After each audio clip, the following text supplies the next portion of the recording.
Hello, thank you for joining me again.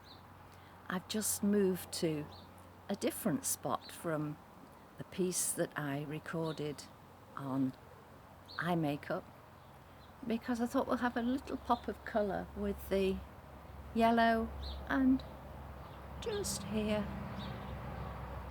the fuchsia, looking absolutely beautiful.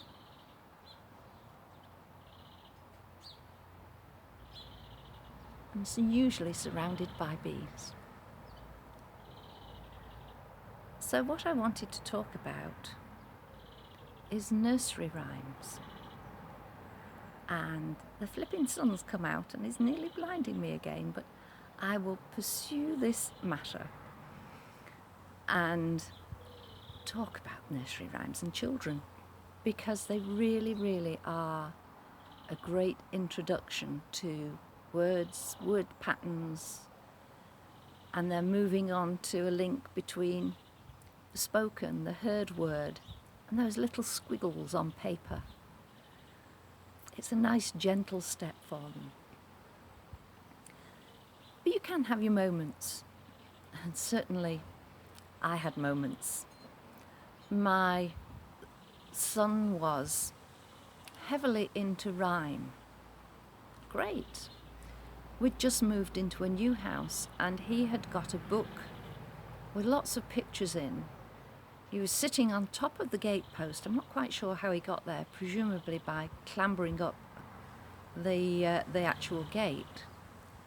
And he was sitting there swinging his legs, looking at words and rhyming. So we had cat, and then we went all through sat and mat and hat and bat. I thought, that's good. And he was in a place where there were people passing. So I was pottering in the garden.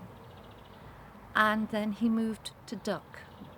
At that point, distraction was applied.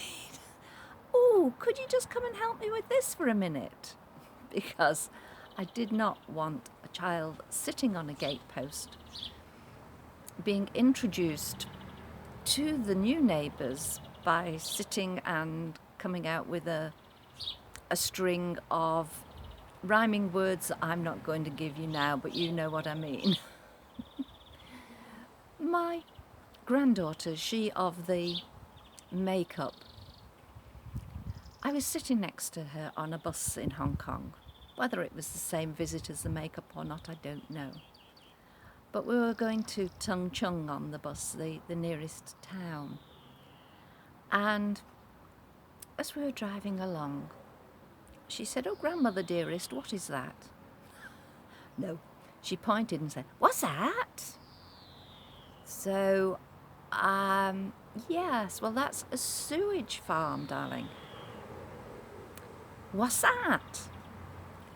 Well, it's...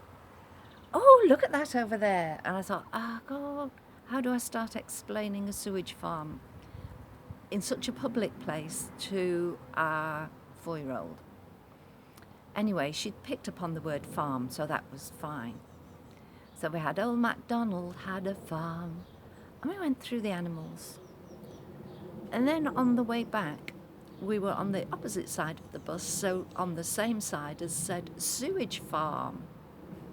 And she looked at that and pointed and started singing Old MacDonald Had a Farm. And I thought, right, what we're going to come to now? My mind went off on a tangent. And instead of a moo-moo here, a moo-moo there, I got a poo-poo here and a poo-poo there, but I didn't introduce that one to her. I kept that to myself.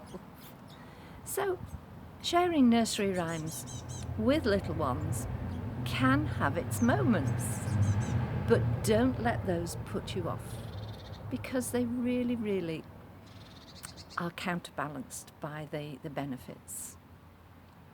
And if you can get them to give those words that rhyme, then they are beginning to see patterns in words, in language. And language is such a beautiful thing to be able to introduce them to.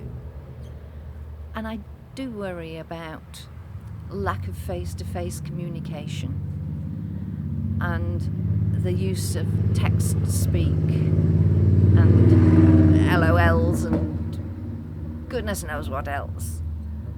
And I'm hoping that this is me worrying unduly. But do share those nursery rhymes with little ones, but not when you're passing a sewage farm. Take care. Thank you for listening. Please do tick share and subscribe if you haven't done. I'll speak to you tomorrow. Bye.